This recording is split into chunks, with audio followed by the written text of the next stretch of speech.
Yes, sir, baby. Welcome back to the Frequency at On the Radar. In our new pod space, I got my brother in the building, Marlon Craft. Yes, sir. Normally I do like long intros, but I feel like this doesn't need to be said. This is like not your millionth time on the show, like fourth time on the show. Third interview though. Yeah. Third interview, man. Because we got one of the first ones, like I remember in the iHeart building, like coming up in the early days. Yeah, oh yeah, I was watching that back today actually. I gotta watch that. And there's like a certain, but I want to talk about the neurotic thing that we were just talking about first before because like I literally just like I was on the video on YouTube Studio, and what I did was I just like clicked a random point. I'm like, let's just see the random thing that we're talking about. First of all, you sound exactly the same. Like your voice has not changed. My voice sounds like I'm like, oh my god, like I had to go through a puberty again. Like I sound completely different. But the context of that interview was just so funny because we were both young and just talking about like really stupid shit. But before I get to that, the neuroticness of it, before the cameras were rolling, we were talking about Dante said I was neurotic. Why'd you say I was neurotic? Oh yeah, well I have to think about things before I ask questions, or like I pre-plan all these videos to drop. But then we're like, oh, we have to be neurotic because of what we do, and then you were gonna kind of get into that a little bit. Yeah, I was talking about some other shit, but like I was just talking about these interviews, honestly, where like the way they get clipped out and like just being conscious of what I'm saying, because I'm a pretty free flowing guy, especially with people that I'm comfortable with. Yeah. And I'll just like, I grew up like just talking shit on the block and like just communicating really freely, and we don't really live in a time where everything can be clipped and taken out of context. Even just the speed and the pacing of a clip can change the intention of how it felt in the room or what you're saying, where people are not even trying to get you caught up, but like they're just trying to make a better clip. But then you might be like, damn, that's not what I meant to say. So it's made me really neurotic with the interviews and being like, yo, let me look at this and let me like really consider what I say and how I say it, whatever, which is kind of like not who I am really. Like I kind of just let it fly, especially when you're my mans, you know what I mean? So, but you know what it is too? Like, that's just like clipping culture now. It's not even always like with like these interviews. Like on Twitter, it's like a very popular thing to like take clips of like streamers, and the caption or the tweet will be like some other context. So like it could be like a video of Kai just doing something, and they'll be like, Kai Sinat crashes out on his mans for da da da da da. But that's not what even the clip is about. But like since there's like a little piece of the clip that kind of like can lean into like that context being like what's happening, they'll tweet about it to generate clicks. Like there'll be so many times that like Toby on my team will send me like a clip. She'll be like, Gabe, is this really happening? And it'll be like of one of the boys. And I'll be like, bro, no, this is like clearly a fake, one of those fake Twitter pages that, well, not even a fake Twitter page, but a Twitter page that is literally there to generate like false narratives. That's the thing. Whole narratives get spun out of these things, and then it's a balance. Like everyone's just trying to get people to engage and grab your attention. And I think there are people that are just even trying to do good work that are like, yeah, but I got to grab people so that they can see the music I want to expose people to or the cool shit that I'm trying to put on for. But I think sometimes if you're not careful, then like the caption or the meme or whatever becomes like like you're getting more eyeballs, but they're interpreting it a different way. So it's I don't know. That shit stresses me out. Like I've been doing interviews now back promoting the album. Yeah. I haven't done them in a long time. And it like, it's been taking something out of me. Like I'll be going home and I'm just like, I don't know. Like it's making me like hyper conscious of like how I come off. And I've never really been that type of cat when it comes to talking. Like, I've definitely obviously been self-conscious about how I come off in many ways throughout my life and in the rap game. But when it comes to like speaking, that's just something I'm very confident at, like communicating my messaging and standing behind what I say. But the clip culture thing got me like fucked up because I'm like, damn, like now they can do it however they want. And I can't imagine, to be like famous on some next level shit where anything you do is gonna generate a bunch of clicks. So it's almost like you're fucking like that fucking scene from Ocean's 12 where the dude like goes through all the red like lasers and shit. Yeah, and he dances. The Asian guy? The Italian guy. Or French. He goes through like all the lasers in the museum to get to this shit. He's like, boom, he like weaving all this shit.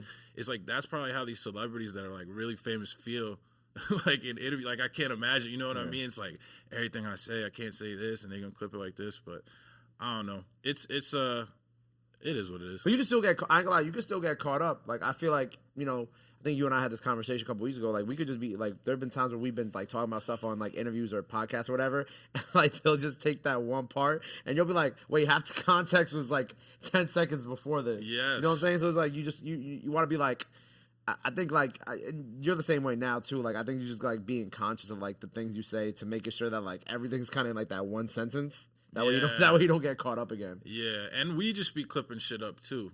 Like, you know, so it's like we'll do the interview and then cool, like, cool, let's create let's control how the parts that we want to share, which I see the utility of more now.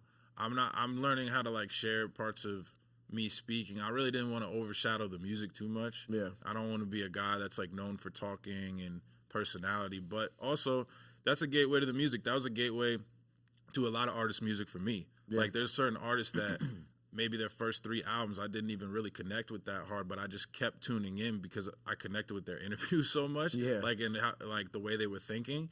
So I was like, I'm gonna always give it a shot. And then around album 3, 4, whatever, I'm like, that's the one that I really connect with. So I'm trying to like, you know, be more loose, let people see me and hear me and like see who I am and fuck with me. But I don't know. I always feel different feelings about it, you know? Yeah, I feel you. Well, like, going back to like our first interview, it was so funny because like back then, like, your hair is a lot longer now. Yeah. You got the full grown beard. Back then, you're super clean shaven. I was wearing like a construction worker's like quarter zip hoodie.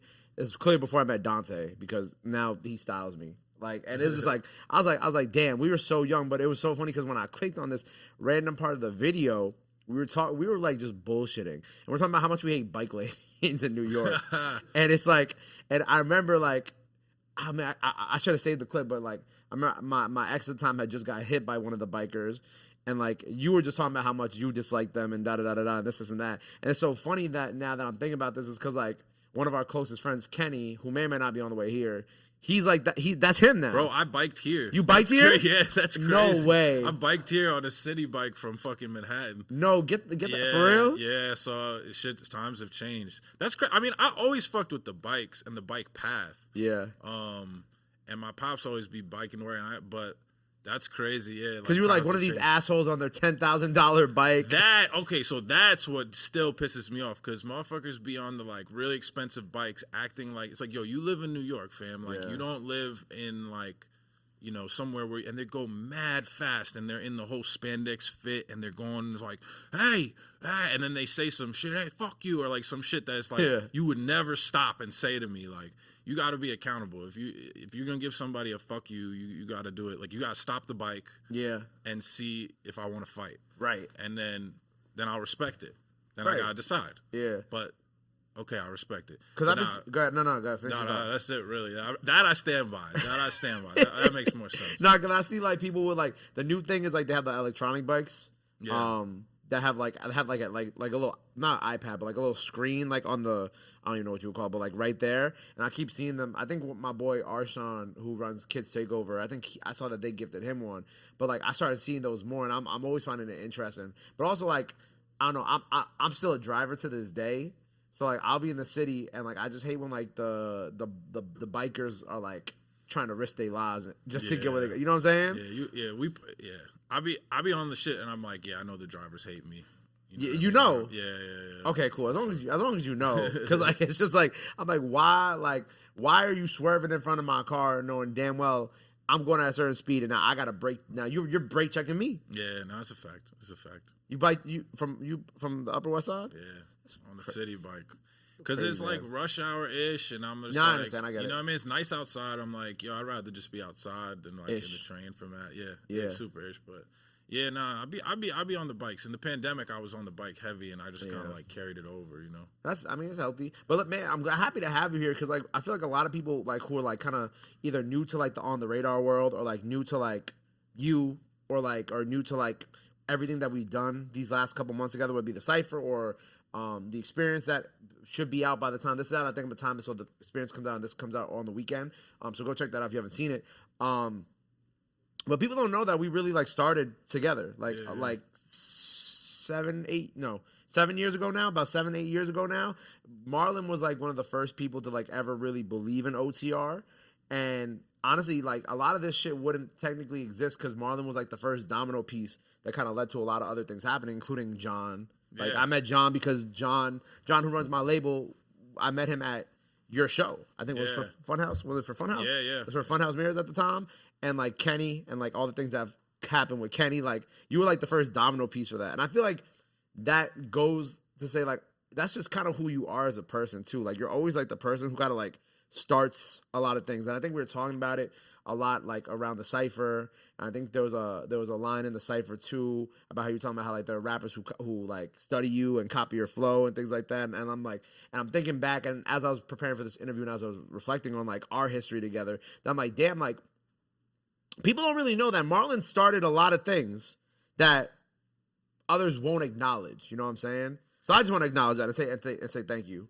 Thank you, Gabe. This is the greatest day of my life. No, I really appreciate that. No, for real. That actually makes me smile a lot hearing somebody say that to my face and on a podcast. I mean, and in an interview, bro, like, yeah, I mean, I think, yeah, I just appreciate it. I mean, like, I'm so honored to be a part of the story of On the Radar and what you've done, bro. And it's just been so amazing to see, like, from when we did that first interview, and I'm honored to be part of the story, having some of those shows, some of those introductions, just bridge some of the gap. And when I think about legacy and impact, that's the stuff that I think about, whether people see it or not, whether people walk around thinking about Marlon Craft as, you know, having influence, like, culturally. I know that I do, and I think people are learning that and seeing that.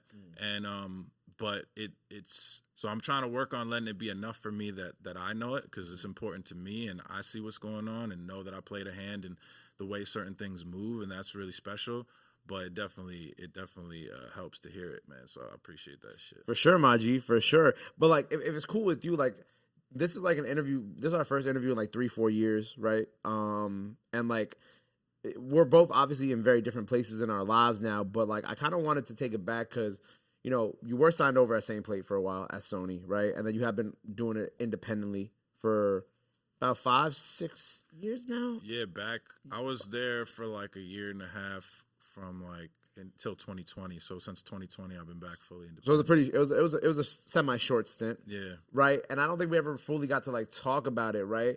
What was that transition like for you? Because that's like, you know, I feel like when people sign to a label, they sign the distro deals. Like that's like a solid like 2-3 year minimum commitment. You know what I'm saying? It's not like a year and a half. Right. Yeah. So for you, right, because you went from independent, the Same Plate and RCA and Sony with the machine, to then, you know, going back to doing it on your own and grinding on your own. What was that like time period like for you in the decision making to go like, you know, join the label, but then also like, you know, be done with it a year and a half later too, if that makes sense? For sure, man. I mean, I was at the point, you know, I had done some special things independently and had this real like groundswell momentum, but I just realized, man, like there's resources I don't have. There's art that I want to make. I want to get in the studio with the musicians. I've been recording everything in my bedrooms. Like I want to get in and see this musical vision through. Like I just knew I needed some type of budget and some type of push, and that I had to bust a certain move. So I did the deal with Same Plate, which was like a JV with Sony. And kind of the pitch to me was like, which a lot of people were trying to do at that time, was like indie label deal structure, but major label resources, because we're at Sony, whatever. Yeah. But to be honest, it really was more like indie money, major label headaches. Like that's kind of how it ended up being. Like all the red tape I got to see firsthand when you're in a building like that, just how much red tape there is, how much bureaucracy, like just trying to get things out and get things done. I also just learned a lot about the game and about money that I thought was like money but wasn't money, and how much money actually goes into stuff. Yeah. And I'm really grateful for that time, because I made so many incredible and important connections and relationships during that time. And it was like a crash course on the music industry. Right. You know what I mean? Like I learned so much in that year and a half, and I made some really great art, like certain like videos and songs and getting in with the musicians in a way that would lead to what I'm doing now. I couldn't have started to do that then without those resources. Yeah. So like, you know, I'm grateful for that time. But I think what happened was I just realized I started seeing how I needed to move. I was like, I need to be consistent. I need to feed this fan base. I need to grow it. I need to like be abundant at that point in my career. and the label just moved too slow for me, man. Like, it just was like everything has to be approved and has to be this, and so like basically I just got up out of there. Like, I kind of was, you know, yeah, like there's more details to it obviously, but I kind of like forced my way out a little bit, and that's when I went back independent, and shortly after that, after being consistent for like a year or two, is when shit really changed in my life and everything. So yeah, that's kind of the long and short. Yeah, because I'm even like, I'm thinking about how, like, you know, Something Wrong in Heaven, World Champ, Cocky, like your biggest records on Spotify and in your catalog were after you left. Yeah. Like, when you put out that project and these records started to like have that trajectory, what did you think? What did you notice was like the difference between like that time at the label and them trying to put money behind you to move the music versus then like now it's like, oh shit, like some of my biggest records now and in my career are like independent records that I put out on my own. Like, what was kind of like the difference there for you? It gave me a lot of belief to just trust in the quality of the music.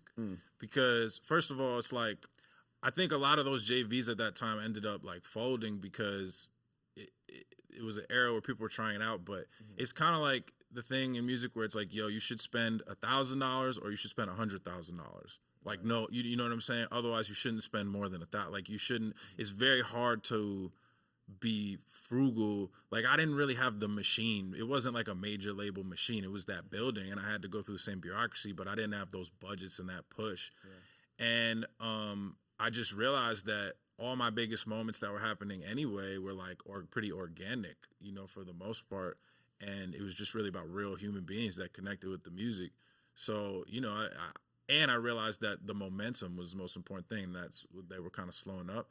So just being consistent when I got back, you know, independent and really having a plan and just going for it, man, that was it. And I take a lot of pride in that. I mean, that's a lot of things we talk about people. I mean, while we're here, you know, my last album before The Internet Killed the Neighborhood, which is out now, did over 100 million streams, man, independently. Yeah. I put that out through DistroKid. People just not out here doing that willy-nilly. Yeah. And I'm not the type to like get out and like wave the flag, you know what I mean, and be like I don't like the entrepreneurialism to overshadow the art. But yeah, like it was a special time, and I was able to accomplish some special things, you know. How did you push that? Like, what do you feel like for those records? What was kind of like, obviously the quality of it is incredible. What do you feel like was really able to move the needle on the records on that project that was different from before? Like, do you think it was just organic or? Yeah, it was organic. It was also like a big part of it was discovery mode on Spotify, to be honest. That shit got cracking up. And what was cool about that was that the obstacle and the hurdle that sometimes I always had to overcome in those early years especially was like how I look. And it was like something people had to like get past first to get to the music sometimes. And with the discovery mode thing, where people were being like fed my songs on Spotify, it was coming on in their playlist, and they're just hearing the music, and they're not like seeing my face, or it was just about the music, like this, like the test of like, what is that shit? That shit fire, like you know what I'm saying? Oh, save, you know what I mean? And that was cool because that was a big part. It was like, for me, it was like affirming, like, oh, if it's about the music, I have music that resonates with people and that connects. But I also think like I've always just had a really strong core fan base that really supports what I do, that gets behind what I do, that like starts things off with a bang and really spreads that word of mouth, bro. I think with all the digital shit we got going on, word of mouth is still the strongest, you know, way to spread things. Obviously, a lot of that word of mouth does become like digital and shit. Of course. But when something gets moving, like, you know, I'm sure you've seen this with OTR. It's like when something gets moving, the people are gonna decide what moves it. Like you can even at the highest level with all this bot shit and all that other shit, you could get some shit going for like a little bit, but like you're not gonna get it. Like eventually, it's gonna stall out if people aren't really loving it. You know what I mean? Yeah, I agree. And I think like, yo, who's making a ruckus? It's a whole ruckus, bro. Y'all good? That was okay. It was the drum dude from before. Oh, it's a drum. Oh yeah, this motherfucker was wasted, bro. There's somebody from what, the band? Oh, he's with the DJ. What the? Why bro, he came in stumbling. First of all, he walked up the stairs. He looked like JJ Redick, like super. Like I was like, yo. I don't know if he's gonna see that. I don't care if he sees this, honestly. And honestly, he looked like JJ Redick, and I almost just made the joke right off the bat. I'm glad you didn't. But the way he was stumbling, he had one of those faces like, I'm drunk and I've been in a lot of bar fights in my life. So I was like, let me chill out. But yeah, he was stumbling and bumbling, man. Oh my God. Let me tell the boys to make sure nobody come in this room again. Yo. Oh, you hit the chat already? Yeah. Hold on. Yeah. Keep that drunk guy out. Anyway, my bad. Nah, you good. That was so funny. We were talking about the project, right? We're talking about while we're here. Damn, I was gonna go somewhere with that. He just fucked up my train of thought. That's fucked, man. Nah, but I do love how that was kind of like a great moment for you too, because then it kind of gave you like the confidence to kind of keep on this independent track, which I know could be like when you and I hung out back in January, we were talking about like how hard it could be sometimes. But I felt like even after that came out, I think I went to your show down at Bowery Electric too. It was Bowery Electric? Bowery Ballroom. Bowery Ballroom. And that show was just so incredible too, because I think it was around the time that Mom's Whiskey also came out. So it's like all this like excitement. You had all like the label people there still who still rock with you. Like that was like one of those shows that I've been to of yours that was like felt really special. Yeah. And it was cool because I was like, wow, man, it's so cool seeing like an independent artist from New York be able to do venues like this and sell it out and like have that cult fan base that like always rocks with them. You know what I mean? Yeah, bro. And that's what like all that stuff laid the groundwork, obviously, for now. The new album, The Internet Killed the Neighborhood, and the Residency, like that we've been doing, like all those shows. And that's part of the thing about the journey is it's taken me a long time to get to where I'm at, and I'm still just moving along. But when you take the slower route, you really get to learn through these experiences of like doing different types of shows, doing a show with the full band and doing it with like a DJ, and then trying to do it with like in between band and being like, nah, maybe that ain't it, like whatever. So like, figuring out like what the show looks like to the point now where, we got the full live band. We did 10 shows the last 14 months. Like I know exactly what I'm trying to do now. You know what I mean? So let's talk about the residency. So like when you announced it last year, I was like, oh wow, like this is very interesting. Like what he's doing. New Blue is obviously such a dope venue in the city that I feel like has only gotten more popular as the residencies have gone on. Because I've been there for like other parties with Kenny, of course.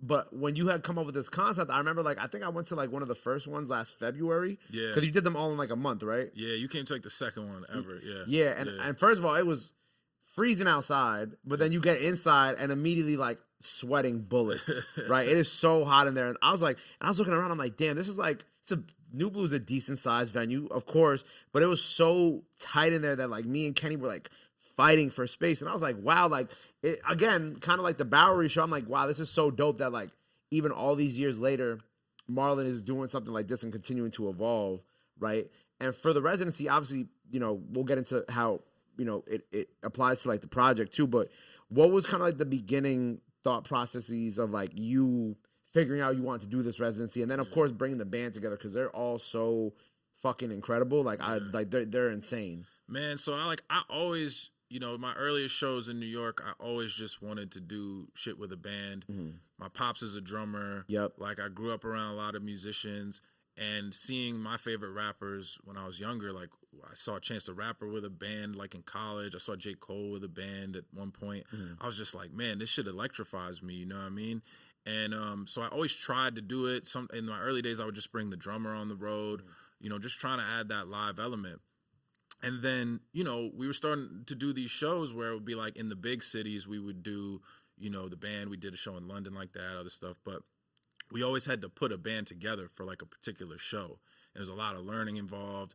And I was like, man, if this is like where I'm having the most fun, where I'm feeling like this is the most special, most explosive thing, where it's like you could come in the room and be like, damn, this is something, we feel it, it's alive. Why are we only doing this like once a year or once every 18 months? Like why are we doing that? Like let's try to create a community and a scene, you know what I'm saying, in the city where I'm from, contribute something back to like the space and create like this unit in this space in the city where I can actually work and get better with like a band. Like, like I can like be doing shows more often so that I can actually get reps in and get better and try different things. So we started with 3 shows and we were just like, let's see how it goes. Will people come out? Will different musicians come hop up? Will we have some unscripted moments, whatever? And then here we are like 10 shows later, man. And it's like, they be selling out, and it's like a whole community. We've had everyone from Method Man to like young MCs like Ruben and Soul Child. Yeah, Soul Child. Did Tom do one?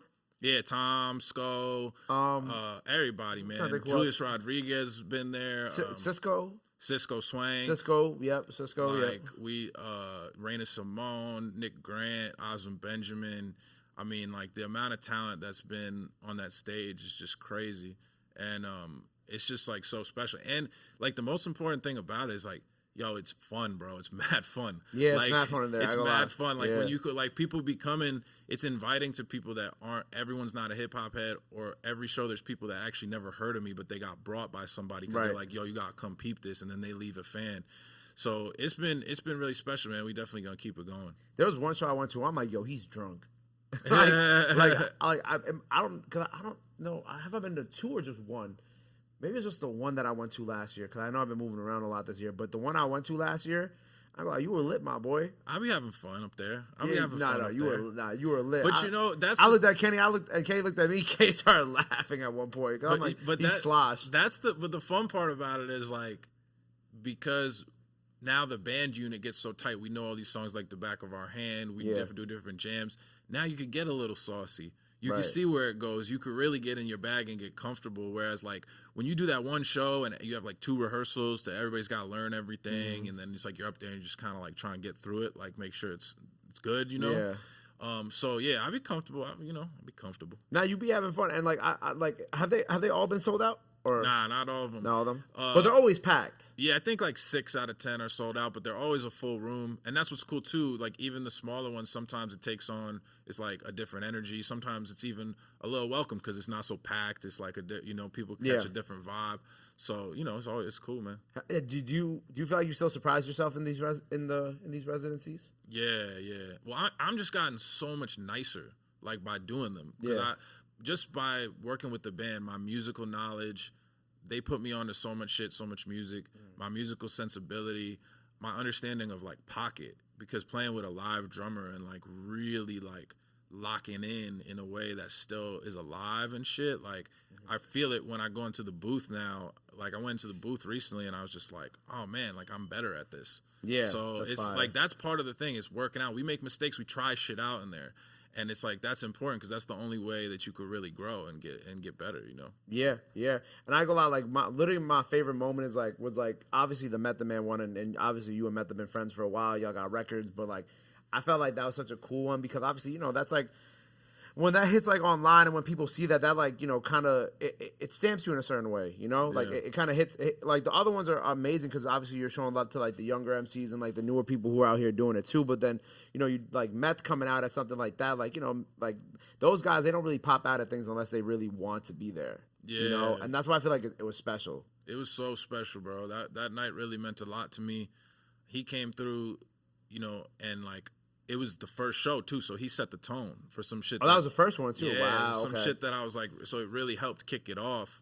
And he came fresh off the plane from somewhere, man. He was like in a different country earlier that day, but he like, really wanted to hold me down and like pop out, and so it just meant a lot. And I didn't know he was gonna like get up and like co-sign me so hard and like stamp me, But it's just like, and he's one of the rare people that all my interactions with him have been selfless on his part. Like he really fucks with me, thinks I deserve like respect and help, and so he's just giving it to me like out of the fact that he cares about the game, the culture, what I'm doing and supporting it, and it's like no weird ego attachment or nothing to it or whatever, and that shit is really rare. So it inspires me to be that way with people coming behind me, you know what I mean? And I've known each other for a while. What was like the first like moment that you guys had met or that you guys had connected? We met through my barber, Chaz. Chaz I actually met at the Bowery show. That's how I first met Chaz. That's too my funny guy, enough. Man. Shout out to Chaz. Chaz was cutting him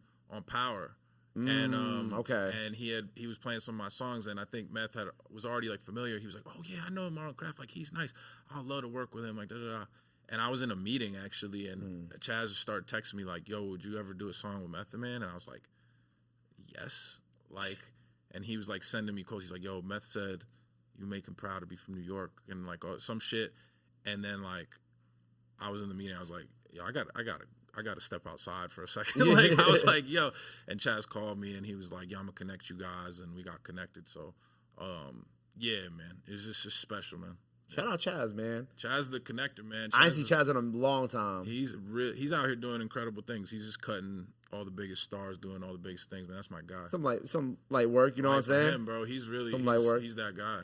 So kind of going back to like the residency, how did because when we had spoke last year, you and I had already kind of been conceptualizing the idea of like doing this the experience with the band at OTR and whatnot. And you're like, yo, I'm working on this album, it's almost done. It took a year after that for it to actually get done, but like, you know, that's how this goes. How much like did the residency shape the album? Because obviously most of the album is live instrumentation, but like what came first, and then like how did it like change throughout the course of like you learning with the band? As you said, like you guys got better as you went along, so how did it change through the residency as well? Yeah, I mean the album, like the songs, the last year of the album was just finishing the songs that were already in existence, so it didn't really, like I already knew that was the music that was coming, but that was all the more reason to want to get the band thing tight, because I'm like, man, this is the direction that I'm going, and I also want to introduce people to that, like, because you know, in this game, there's the people that really know you, and then sometimes there's like the top line perception, and I feel like top line perception about me a lot of times is like New York spitter, dude be spitting, he got some viral freestyles, like I see, you know, like he could really rap, which is cool, and that's me, but like, you know, the musicality like that's there, and that, especially in the new album, you know, I really want people to see me in that way as like a songwriter and hopefully as a, you know, being worthy of the title of musician one day. So that was kind of the thinking too, was like, and that was why I was so excited when people were so receptive to it, because I'm like, oh, they're gonna love the album. Yeah. Because we just doing the old songs, you know what I'm saying? And but it's like, this is actually how the new album feels. Yeah. So I just started getting hype. Yeah, I really love, like I told you, I mean, you know how much I love the album. Like what I was very appreciative of you was that in January I had came over and it was you, me, and Kenny, and you played me the album for the first time, and we drank Mom's whiskey. Yeah, right. Yes, which is my first time drinking Mom's whiskey. Which I do. Dante, come on, man.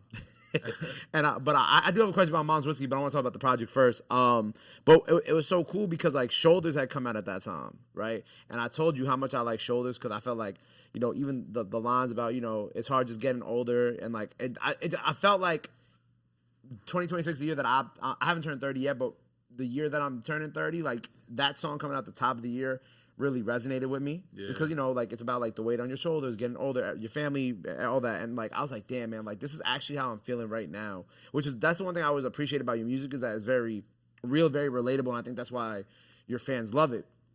And so when we were listening to this project, I was like, you told me it was gonna have this full band, right?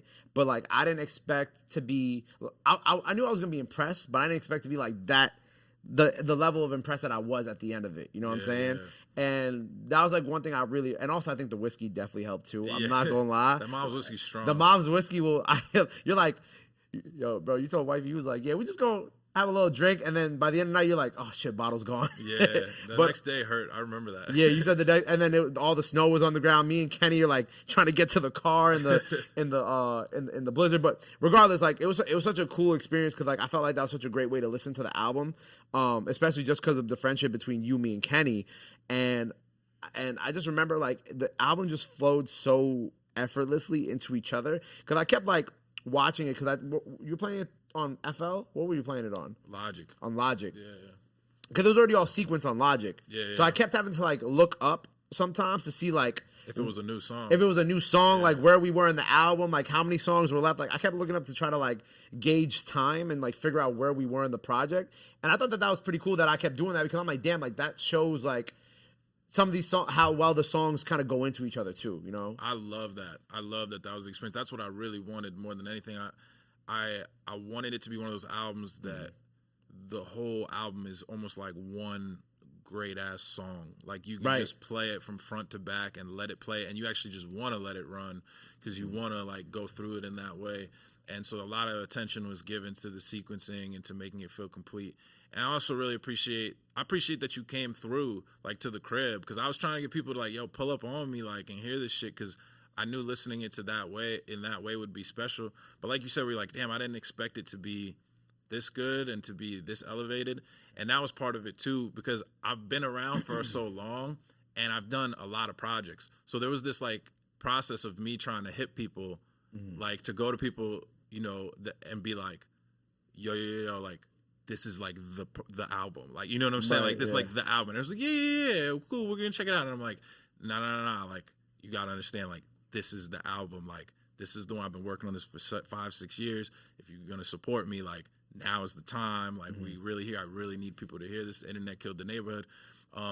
So yeah. And I mean, like, obviously you always support. So it wasn't like it was difficult, but that it's funny that you say that, because I feel like that I knew that's how it was with everybody. Everyone was kind of like, yeah, cool, another album's gonna be dope. But I was trying to be like, no, like, you gotta hear this shit. You know what I mean? So, and it seems like that's been the reception from people so far, which is really cool to see.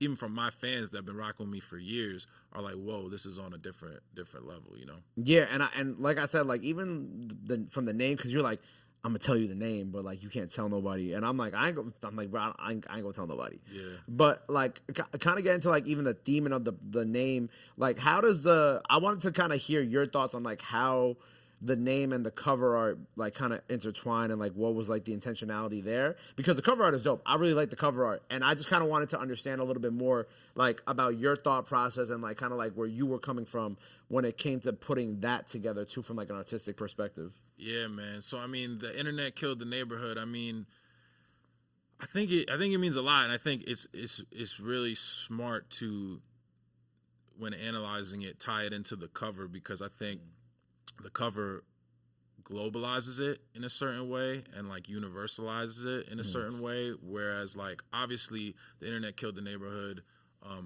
There's a lot in there about me being a New York kid, coming of age, figuring out myself as a man. At the same time, I'm looking out the window in the place that I've known, these tenets of community, mentorship, sort of like a village mentality on support that we see in the neighborhood have been kind of replaced by these like little algorithmic pockets that we all are living in all the time, that are really just, catered to make us consume more. And so, then there's obviously like the gentrification piece of just, people being priced out in New York, priced out of all major cities, a lot of the culture being sort of like evaporated for the sake of capitalism, all that stuff. But I also think, there's something in there about just what we see going on with the youth, what we see going on across the world, like the violence being perpetrated against young people on all these different fronts. And when I got linked up with Tay Gates, who is down in DC, who's the artist that did the cover, which was such a huge blessing. Shout out to my man Curtis, who's got a gallery up in Harlem, who put together some different artists for me to look at. That he was like, I could connect you. And I just was floored by some of Tay's work. It just kind of spoke to me. So I went down to DC and I played Tay the album. I told him all about it. And we just like clicked. I have had very few artistic connections with people where we've just kind of understood each other, been speaking the same language as much as him. So yeah, we worked on it together. Like we had so many conversations on the phone just about like, he's like, I'm listening to this song and like, this is what I hear and this is what it means to me. And sometimes he's using like a little more like visual language and I'm using a little more like lyrical language, but then we're both doing both of those. And so there's just a lot of conversations. And yeah, he gave me a draft. I got to be hands-on with it, like, and be like, I think we need to push it a little further. So in the end, like, that's his son actually in the get out of here cover. Yeah, that's his son. And that because we had hit this point where I was trying to get him to push it a little further. We realized we need to push it a little further. He was like, yeah, I was thinking about putting my son in it, and I was like, do that shit, because I think I don't speak for him, but I think he needed to like personalize it for him. You know what I'm saying? To reach that next level.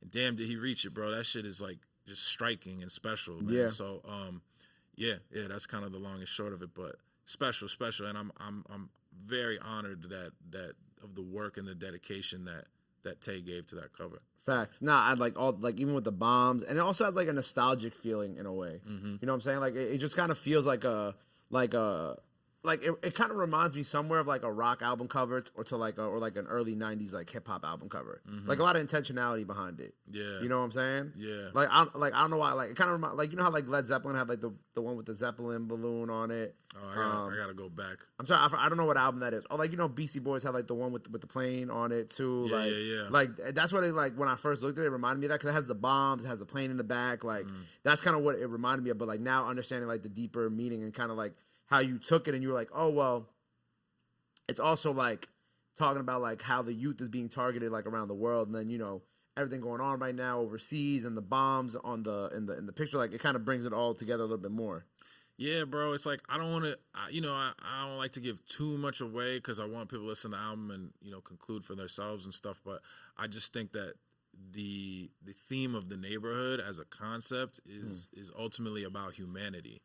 And like what we see is just a real dearth of humanity, like across the world. Like it's just a lot of violence, a lot of in the pursuit usually of just power and profit.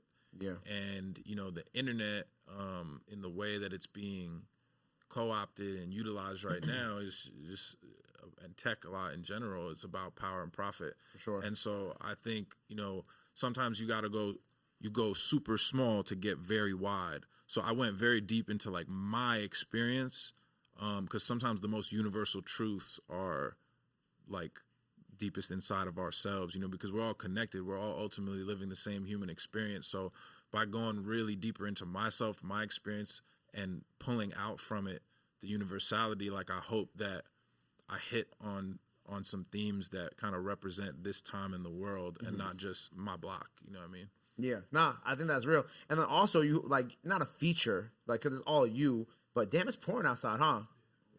Are we back to like our little summer storms, right? Yeah, that's cool. I like it. I feel cozy all of a sudden. Right? Like, you know what I'm saying? Like, I go out. The one thing, I'm little tangent. My favorite part about New York in the summertime is like when it rains. Yeah. Right? Because like as soon as it's done raining in New York in the summer, just like the day's just 10 times better. Yes. Like, I don't know how to explain it. Like, maybe it's a sight thing. The tension, because it's literally like the density of the air, like this filling up with all this precipitation, and then it's like a release. Yeah. It's a release, and you can feel that. Like you walk out, and it's like, and outside just feels so much better. Yeah, you know what I'm saying? Makes you want to go outside. Makes you want to go do things. I can't explain it. I just remember, like, especially like in my early 20s, like it would rain, and then it would stop raining, and I would go outside and be like, yo, I'm going to Brooklyn tonight. Yeah. I'm just going outside. I fuck with heavy? I fuck with like when you're eating somewhere, or you're outside somewhere chilling, but you're under like some shit. Yeah. And then it starts raining. So you get to be outside in the rain, but you're not getting wet, and you're just experiencing like the sounds. And like I feel like as long as there's no crazy wind, like in the summer, that shit is mad peaceful. Yeah, I fuck with that too. Yeah. See, look, you hear it? We got on a tangent. Anyway, going back, but not a feature on the album, but Havoc is on the project. Yeah. Not your first time working with Havoc, but like, it was funny because I was watching the Rob Markman interview or some pieces of it, and I didn't really realize that. So the connection when you and Havoc came about because you freestyle on a Mobb Deep beat. Is that... Well, there's a lot of me and Havoc specifically was just honestly just Instagram. Like he started following me and he was like liking my shit and replying to some stuff, and I was like, it would be an honor to work, like, you know. And he was just like, I'm gonna send you a beat, and that's how Hans Zimmer like came about, right? But the first joint me and him did together. But there's just such a history there because my career kind of got launched rapping on the Survival of the Fittest beat, went super viral. I had opened for them one time in DC, like really early in my career. When Prodigy was still around. When Prodigy was still around. Okay. So like it was just super full circle and shit. But yeah, I've only actually met Havoc in person one time because it was like during the pandemic that we were working, that we like connected. So how old is this song with him? This song, actually, he sent me that beat when because I hit him about me and Meth wanted to do something. So then he sent me that beat thinking like for Meth, and then ultimately he was like, I think you should keep it. So that was like 3 years ago, maybe. Oh, like wow. I think at least two and a half. Oh wow. Yeah. Wow. So that song's been in the work for a long time. So Analog's been done. Has it been done for 3 years? Nah, because I just kept building on it. Like all the instrumentation, I kept adding the different instrumentalists on it and like building out the stuff. But like the basic format of the song, has been like I wrote that verse like a couple of years ago. What's crazy, like some of the lines in there, like even the line about like Elon Musk and shit like that. It was like I was watching the world. I was just like, damn, this shit's becoming more relevant. Like I wrote it like I think Biden was in office when I wrote that shit. Oh my god. Yeah. That's but crazy. then all this shit started jumping off. You know what I mean? And then I was like, wow. So crazy. What's your top 5 on that one? I'm playing. Nah, but in all fairness, like, is there a record on this album that you're like the most proudest of? Honestly, and I know this is like a bullshit answer. Yeah. It's just the album as a whole, because that was such my agenda. Because I've had big records, like we talked about World Champ and Summer on Heaven, where it's like, these really standout records that, but I feel like I hadn't gone deep enough yet on that piece, that body of work that was like, wow, this just rises above from like start to finish. And so that's what I'm like super proud about. My favorite songs change all the time because I've just lived with them all through so much shit. But Analog Man definitely is one of those ones where I've just had moments where I sit and listen to it and be like, damn, man, we did that shit. Yeah, like, for sure. You know what I mean? And but right now I'm really proud about Together Sad. Nice. Like there's just I feel that one. I feel that one. Yep. Yeah. All of them, man. I really do love all of them, which feels really good because usually like with the albums, there's a point where like I do love it, but there's like little things I want to change or like little things this that, and it's like this one I'm like, nah, man, I stand by. I took long enough to know that like I really stand by the sequencing, everything on there. I think it's gonna last. Well, the goal is like like I said, like I had to keep looking to see like where we were in the project. You feel me? Exactly. So like that's not a bad answer. Yeah, it's a good answer, honestly, truly. I had a whole other thought that I was gonna go with, but I forgot. But I do like how like I like how it ties so much into the residency now, and we are getting the vinyls finally. Yes. I mean, when this comes out, they'll hopefully be sold out, and we on to another batch. Right. Hopefully. But yeah, definitely we about to drop the vinyl, man, and they look fire. Yeah. I'm excited. Where do you go from here? Like, are you just gonna let this breathe? Because I know you and I were talking about like content and everything. Like, how much do you want to let this breathe before you kind of go back into something else? Man, I'm sitting in this one for at least the rest of the year. I just want really to keep spreading. I feel like we just getting going. Like we ain't even dropped the OTR experience yet. You know what I'm saying? Yeah, so we gotta hit them in the head top with that. I'm about to go to LA and do some freestyle, some different things. Like we got different shit dropping. So my plan is just to extend this rollout and really like let the people that were on the music early grow with it and hopefully love it more and more. Let them keep putting on other people. We're going to keep the residency going in the summer. We're going to do some spot dates with the band, you know what I mean, and get out and start bringing the full band to some different cities and stuff like that.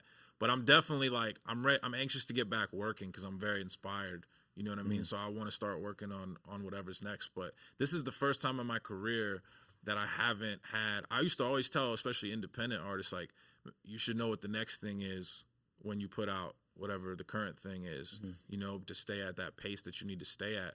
But with this, it was just like, I reached a point where it needed to just be about the quality, giving my all to something. And so, yeah, I have some shit. I always got some shit that I'm working on, but of course, I don't know what the next thing is, which feels really good to say as an artist, as like my manager.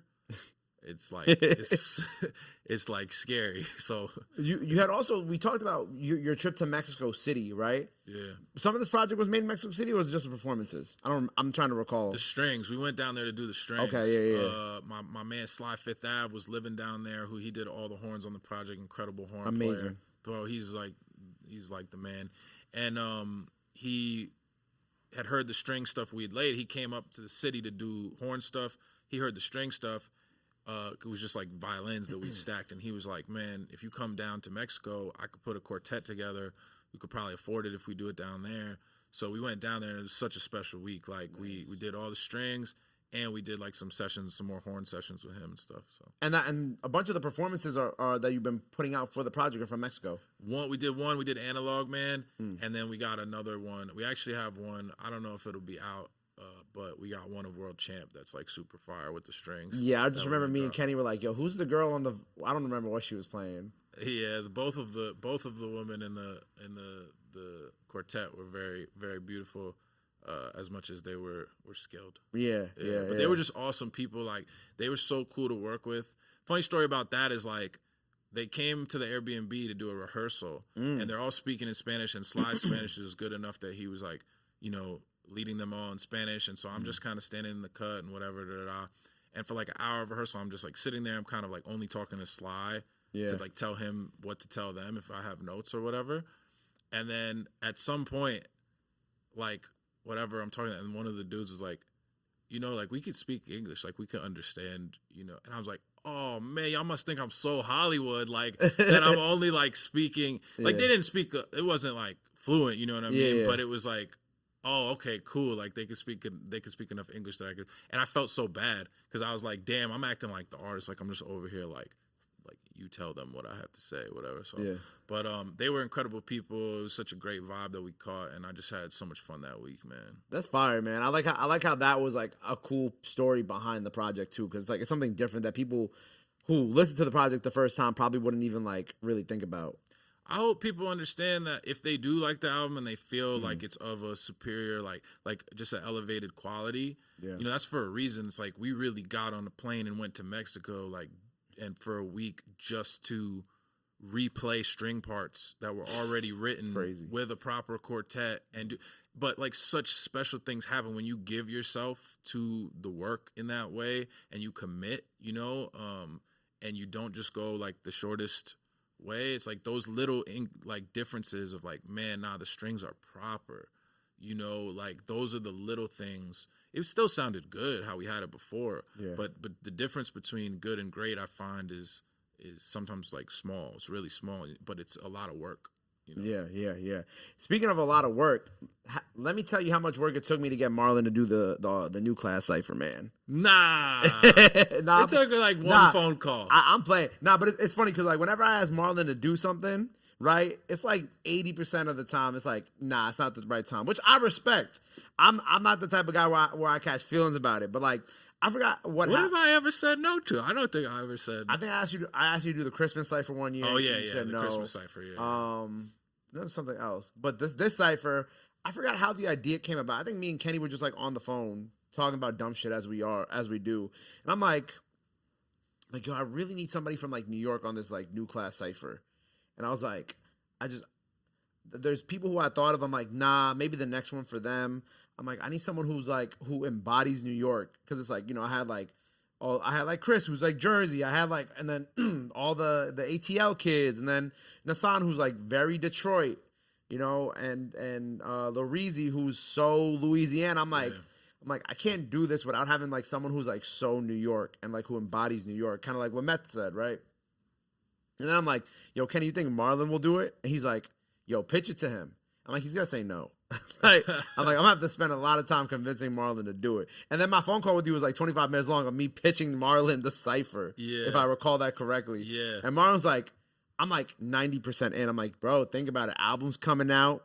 This is gonna come out at the end of February. You know, it's like it could work. That's why you the man with the vision. Can you imagine how fucking dumb I would have been to not do that shit? But, you know, I just needed to hear what it was. Like, within the first 5-10 minutes of you explaining it to me, I was like, oh, like, I'm in. And like I said, I was like, yo, I'm 90%, because I just wanted to be intentional and think about it.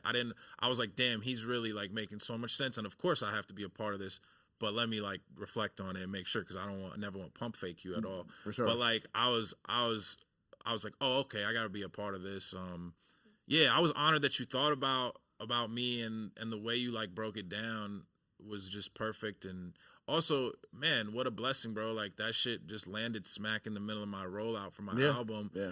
And so much exposure and so much love. And, like, that's why you the man with the vision, bro. Thank you, bro. I try. Thank you. No, real talk. That was an excellently curated situation, bro. Thank you, man. Yeah. Thank you. It was funny after the cipher, because it was just me and Ray Vaughn, for some reason, just hung out the whole time while we was packing up. And Ray and I were talking about you. And he's like, yo, I like that, Marlon. He's like, because I guess y'all spoke at the cipher. He's like, nah, I'm really tuned into his music, because, like, he could really rap for real, da. And he's like, I think he said something along the lines of, like, yo, I hope he didn't take the white boy at the barbecue line as, like, a jab to him, because he's clearly not who I'm talking about. with that line. And I'm like, nah, I don't think Marlon took. I'm like, and if I recall the conversation correctly, and Ray, if he sees this, he could correct me by any means. But like, I was like, nah, I don't think Marlon's not that type of guy. Like, if like your bars, like he knows who he is, and his love for hip hop and rap culture, and like he knows his place in the game. And like that little part of Ray's verse was not for you. You know what I'm saying? Nah, 100%. Like that's. Motherfucker wasn't talking about me, like, you know what I'm saying? Like, that's how I felt. I was like, and to be honest, if people know my track record of the things I've spoken on, I've pretty much said in rhymes almost everything he said. like at one point or another, I've echoed those sentiments, I should say. Like, you know what I'm saying? Of calling out like my own privilege and the privilege of other people, you know, trying to take advantage of the game of white people in hip hop and shit. So I was like, oh, good. I'm glad someone's getting into this bag. Like, I never thought he was talking about me because it don't apply. Like, if it don't apply, let it fly. You know what I'm saying? Like, you only take that shit personal if you thought that it was. I really didn't feel that way at all. Like, so, definitely. But I'm glad you said it really well. I couldn't put it any better than that. I appreciate the way you put it. Yeah, no, because like even like when I wrote down his ad name because I couldn't. I don't know if I say this right, but like FD Signifier. Yeah, he's the one who did like the It also just so happens that in the middle of your rollout, the Jack Harlow stuff comes out, and people react to that, how they react to it, right? And then he does this whole like what would you call it? Like a video essay, I guess. Yeah. About like you and then like your authenticity to hip hop and like who you are, and then his opinion on Jack and what he feels like that is. And it was just I was just like, wow, like you couldn't tell this. But also I like what I'm saying, like no, for me it's like no side against Jack, but like what I really liked is I like people noticing what you've done and like being like, hey man, like again, no, I got no issues with Jack, but like seeing how people like talk about you in the way that they've been supposed to talk about you. Yeah. You know what I'm trying to say? 1,000,000%. And that's why that shit really meant a lot to me, honestly. And I really appreciate it because, to be honest, that's not really stuff that I super feel it's my place to say about myself. Right. I just got to do good work. You know what I'm saying? Like, I just got to be out here doing good work and doing it, not like being my own PR team of like, oh, look, I'm doing things the right way. Like, do things the right way and then tell you that I'm doing them. So, but it means a lot to be seen in that regard. And I also think it's like motherfuckers spend a lot of time talking about shit that they don't like how it's being done. Yeah. But not always uplifting something that they do appreciate how it's being done, which is often more powerful. It's like turning it from, instead of just let's like hate on some shit that we don't feel is being done in a respectful way, let's uplift the examples where we do feel it's authentic. And so I just fuck with that approach, you know what I mean? But that shit meant a lot to me because, like you said, and it could also have gone, that's where I'm so grateful for my tenure in the game and how long it's taken me in my career too, because my resume's there, the work is there. Because it could go the other way, where it's like, and that's what he was kind of saying in that video too. He was like, I heard the album is really musical, really special. I would hate if what's going on right now over here with this shit tainted people's ability to hear how dope Marlon's album is. Right.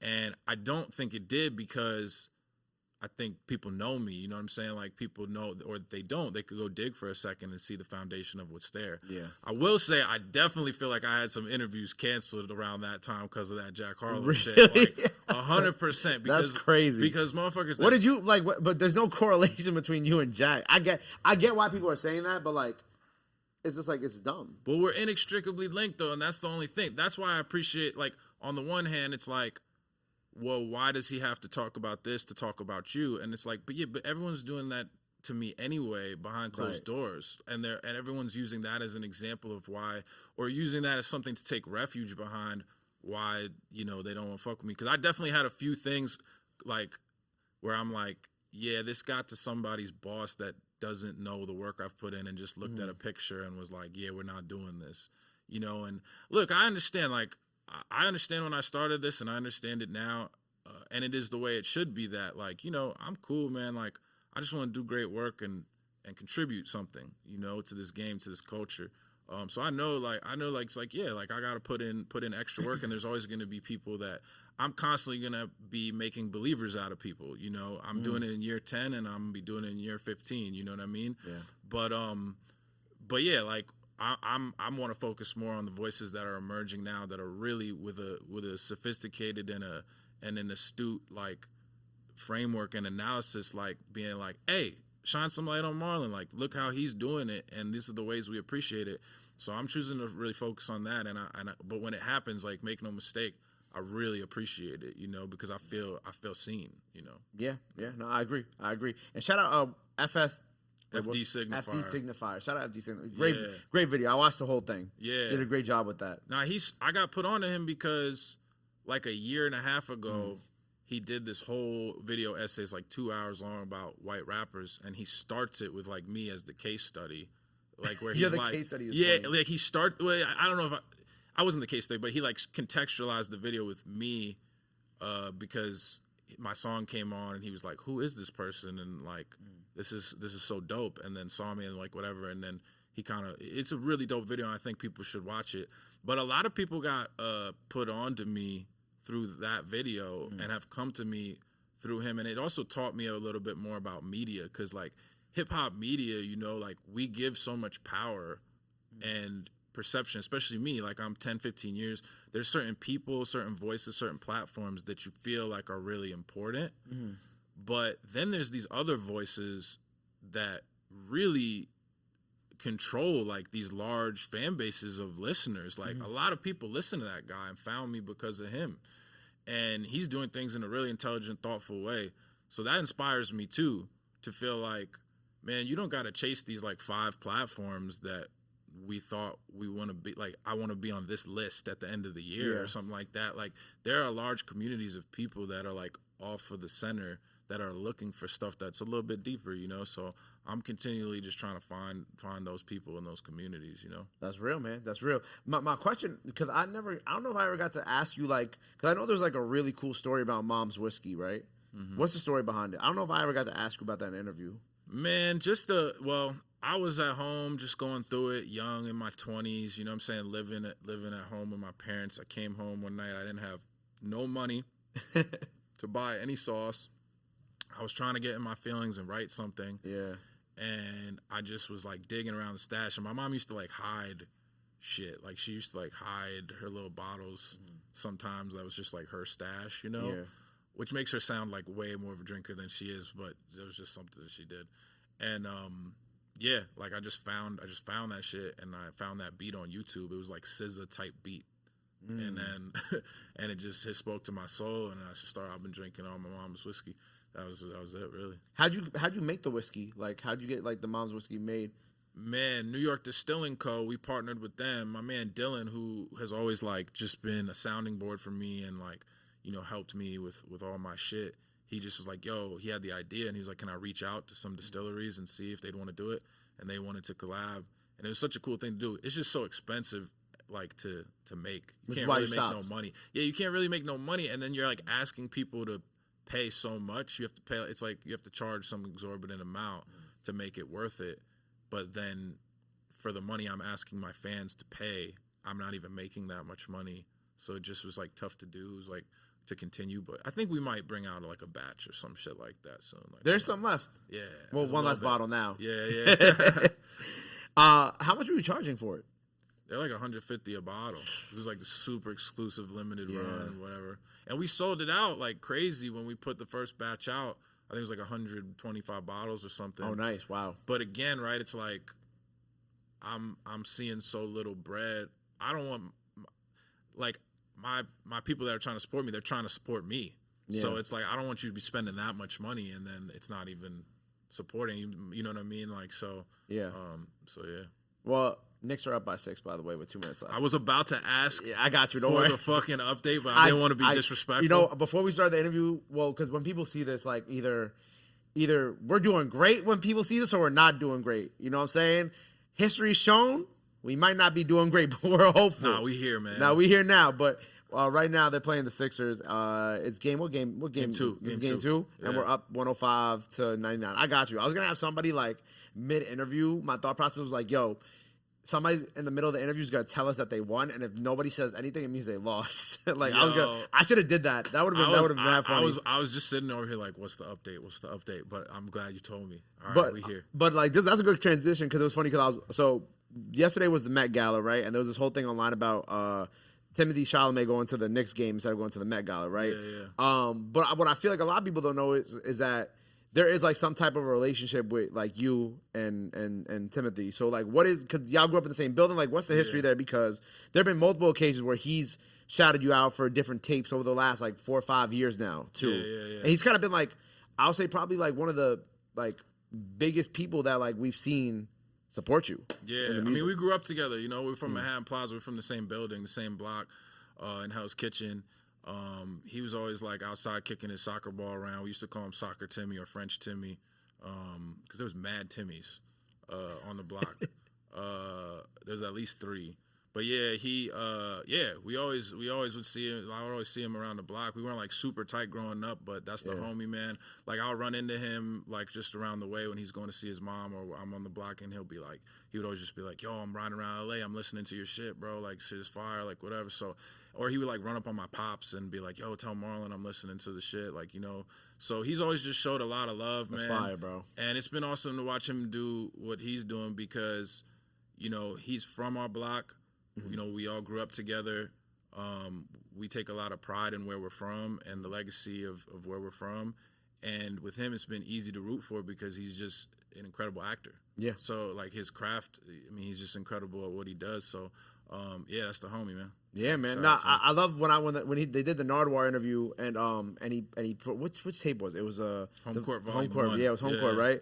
And like he showed up, I'm like, oh, that's fire, man. Like I'm happy, like, cause I feel like with you, like your accolades or like when people like do come up and like co-sign you, it's always at very like random times, but like kind of like your music is at very meaningful times too. You know what I'm saying? Yeah, absolutely. Like, that was special. I mean, look, especially like being independent like me, you know, it's like he has I mean, he's just like a big guy. I mean, he's Timmy, like, you know what I'm saying? It's bugged out for me because it's just like I just know him from the block, and then he'd be on like the cover of GQ and shit, and it's like I'm just like, it's fucking Timmy from the block. Soccer Timmy. Yeah, it's Tim, you know what I'm saying? So, but really happy for him, man, and like definitely jealous of all his courtside situations at the Knicks games, man. But he's a real fan. He always was a fan, for sure. Yeah. Nah, I ain't gonna lie, it was so funny because like on Twitter yesterday, they're like, oh, he skipped, you know, the Met Gala to go to the Knicks playoffs for the second year in a row. And like the quote tweet was like, never been more of a fan. Like this little tweet made me more of a fan of him. You know what I'm saying? I think that's cool that like for like New York, like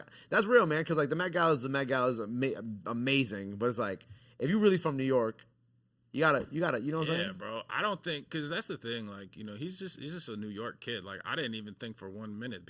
I saw that it was kind of a viral thing. Like, where's he gonna go? I mean, like, I'm like, he's gonna go to. He's gonna go next game. Yeah, I mean, because it's, you know, you grow up. Like, I'm sure there's a lot of shit that comes with, you know, being as famous as he is. That's like really difficult.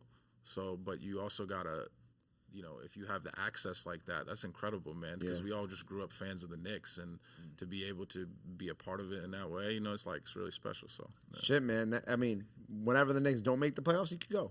He'll be all right. He'll be all right. Yeah. But so also it's funny because I was watching. I actually really fuck with the guy's content, the 60-second interview guy, because I've seen a couple of his interviews that I've actually used, like, you know, as like sidebar. Yeah. I think he did one with my boy Fetty P. Franklin, and like he asked him about like his biggest mistake, and it was like buying a SRT Hellcat. I'm like expand on that idea, and he told me this whole crazy story. But it was funny because like your interview with him, you kind of like crashed out a little bit. Because you were like you like tell these industry motherfuckers they got me fucked up, like I won't punch him in the face, right? Was that what I was when I see him? Well, he asked me, he was like, what's one thing, what's the biggest misconception? He was like, rapid fire, what's the biggest misconception about Marlon Craft? And I was just having a day, man. I was just a little cranky, and I just been going through some bullshit with some stuff. And I was just saying that, like, I think what I was trying to say is, like, bro, I'm like a real person. Like, I'm like a real guy. Yeah. And I think people be having me a little fucked up in music. It's like, I was never tough. You know what I'm saying? I was never a tough guy. And I know that because I knew real tough guys. Yeah. And, like, you know, but I was never a punk.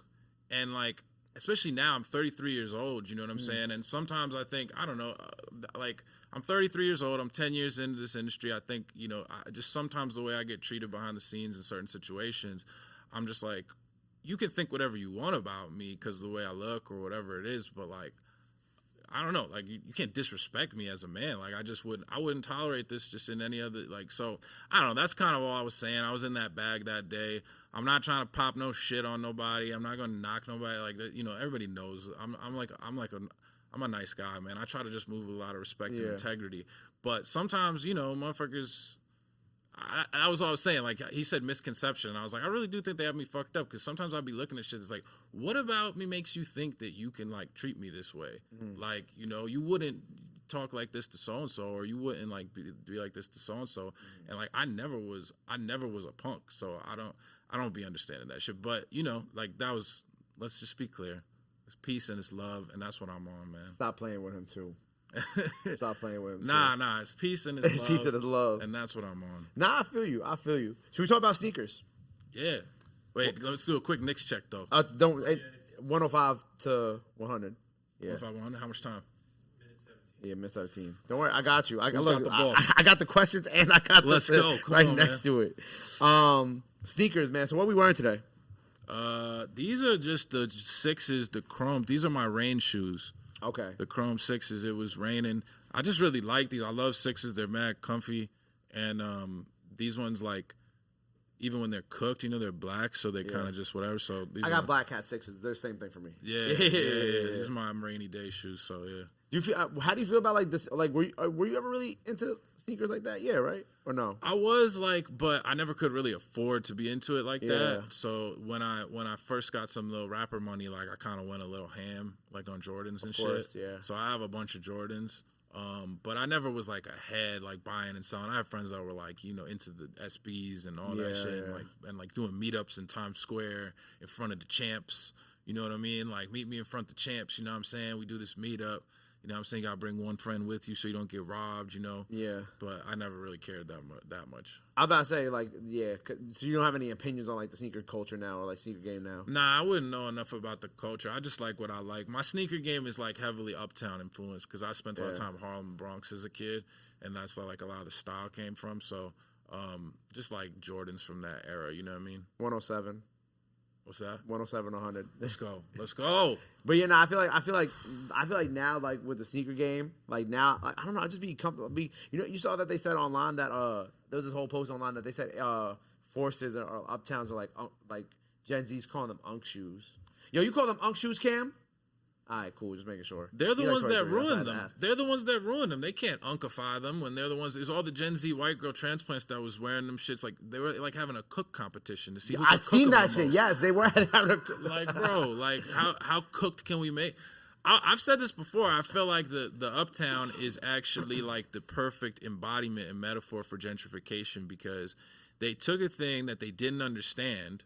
They're like, this is the cool shoe. And then without regard for the actual way that it was put into practice culturally here, which is that we keep them fresh. You know what I'm saying? We don't choke them. They keep them fresh. Try to keep them on crease, all that. They just did what they wanted to do and, like, completely co-opted it and made it so then that now it was uncool and we don't even want to wear them.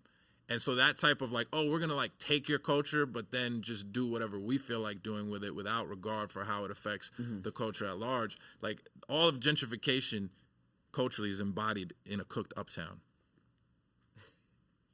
And this is why, if I was an asshole, right, just cut that small. No, that clip is gonna have the whole. You clip that. That's a good clip. No, that's a great. No, I don't give a fuck. I stand on that. I go lie, that, bro. That's the headline. You said what? It could be. You say gentrification can be. What did I say? Embodied by a cooked uptown. I said, yeah. Yeah, that's crazy. Yeah, all of gentrification, especially culturally speaking, can be embodied in a cooked uptown. A cooked uptown is like the perfect physical symbol, metaphor, embodiment of gentrification. Nah, that's bro. I remember when they were doing that online. They're like, everybody show your cooked forces. I'm like, what? Bro, come on, man. We don't do that, man. The other thing is when I made the Unapologetic record, where it's like this shit feel like Tim's in the summertime, Unapologetic. I'm thinking about Jadakiss and DMX and that energy, and that's what I meant. You know what I mean? And then I made it in 2021, and then I was finishing the album last couple summers, and all the young Gen Z kids are wearing like jean shorts with like cooked Tim's. Yeah. Like that's their look in the summer. And I'm like, damn, bro, like it's got a different meaning now. Like they kind of, but you know, look, things change and like it's all love and it's cool. But nah, y'all gotta leave the uptowns alone, man. I ain't gonna lie, cooked Tim's in the summertime being back, I don't have a problem with that. Do you remember I used to put on my stories every time I would see cooked uptowns out in the wild, bro? I would like zoom in on them and I would put like really dramatic, operatic like music, and I would write a little like obituary for the uptowns, like, you know, like lay these to rest, like, you know, all this shit, like, cause yo, it would be something like when the shits would be so cooked that you can't even see the check. You gotta look to see if it really even is. It's still uptown, Like it, bro. Bro, I haven't bought like, cause I would buy in bulk. I buy like 6 pairs at a time. I haven't done that in a while. I remember when I forgot who said. I think they said that Dirk would like buy ups, but like he would only wear it one time then throw them out. Yeah, I believe it, bro. I'm like, that's crazy. That's like the Cribs, the legendary back when MTV Cribs was a thing, and Dame Dash had the white tees. Remember he would wear it once and throw it out? Yeah, same thing, same concept. Which is kind of wild because I feel like most of them white tees, like they got a little weird smell to them the first time, and they're kind of wrinkled. Like you kind of got to iron it. Like I don't even know if that sounds like more like it would be more difficult. Fashion Diva, do you agree? Yeah, for the white tees. No, okay. He doesn't agree. One time and throw them out. Oh yeah, if it's a Hanes situation. Wear it one time and throw it out, but like, nah, that's. I don't know. We've gone. So we're off the Knicks. What's the score of the Knicks game? 108. Yeah, there you go. Okay. 22 seconds left. I don't know. It doesn't say. Yeah, it doesn't say. Come on, man. They gotta fix that on Google, bro. They gotta like they gotta get like a little ball to go on top, like when they do in baseball. They have it. Yeah, they have it in football, right? They got the little ball in it. Man, look. So what's next for you, Maji? We got more. Residency July, another one in July. Yeah, July and August, we're going to announce the residency dates in New York soon. We're going to do some spot dates, you know, with the band, start taking it on the road. Yeah. We're going to keep being out here talking about The Internet Killed the Neighborhood, the album. We're going to bring some live experiences like the On the Radar one. Yeah. We're going to be doing some freestyles, everything just very intentional. And we got the Patreon, should be rocking by the time that this is out. You know, like I've had my subscription service called The Center. They won. Let's fucking go. Yeah, they won. Let's fucking go. Yeah, I've had a subscription service called The Center where people can subscribe to me directly, you know, and support me. And I really just want to be tapped in with my community of people. I want to be able to rely on my people to do the work that I want to do. So I think we're going to be, you know, moving The Center over to Patreon and be starting there. Sick. And I hope people will consider fucking with me there, man, because I really just don't want to be subject to funding from any type of corporation and nothing. I'm trying to achieve like some peace in my life. I've worked really hard to create a career, people that care about what I do. I'm developing as an artist and as a musician. I'm making the music that I want to make. I'm living, you know, I got a beautiful partner, you know, of 7 years. I'm trying to be happy, you know what I'm saying? Yeah. But running my own shit and like, you know, the anxiety of like not knowing, you know, having that stability and that framework for actual stability is just like havoc on my nervous system. And so, you know, by people supporting me directly and becoming part of these communities I'm trying to build, whether it's Patreon or the Center, whatever, you know, they could really could change my life and make it so that I could have a more stable framework to be able to create these bodies of work. So I hope people will fuck with me in that regard. I love that, man. I think that's a great place to end it. I'm going to try something new with you once we wrap this interview. But man, look, I appreciate you as always, man. The Internet Killed the Neighborhood, out now. On the Radar experience with Marlon, out now. On the Radar Cypher, new rap class Cypher, out now. And his first freestyle and his old interview is all up, so you could check that out. Patreon. Yep. What's the link for the Patreon? Dude, we literally making it right now. Okay. It's going to be patreon.com/MarlonCraft. And simple, if it ain't, you know, just Google me, you know, like we'll find it. But we still have the center.marloncraft.com, where the center is that we're going to be funneling, you know, to Patreon as well. Yeah. So yeah, we out here. My G. Well, I appreciate you as always for coming through. Get your man. vinyls. Check out that video out now. People can follow you at Marlon Craft on everything. Marlon Craft on everything. Gabe P, my brother, I really appreciate you, man, for real. My G. Love your soul. Thank you again, as always. Go check out the new project. Go show my brother some love. Go watch that experience. Love is free. Support is free. Y'all already knew that. Gabe P, the frequency at OTR. We out. Bow.